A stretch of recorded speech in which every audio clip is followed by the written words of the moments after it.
How to take photos with Android tablets. Hey everyone, welcome back to Wake&Tech. If you are on an Android tablet and wondering how to take good photos without feeling confused or overwhelmed, you're in the right place.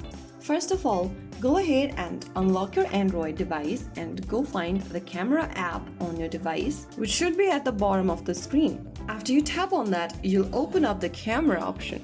From here on the right, you'll be able to switch between photo mode, video mode, portrait, pro, dual video, etc. Select the photo option and then you'll see a camera appearing on the screen. Point your tablet at what you want to capture, move slightly until your subject looks good in the screen and tap on the shutter icon in white on the right corner. Now, you'll be able to capture a photo. Tap on the preview thumbnail under the shutter icon to view your photo. If you don't like the picture, you can just retake it.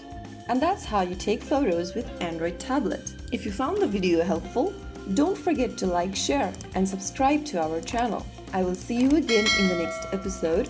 Stay tuned and thanks for watching.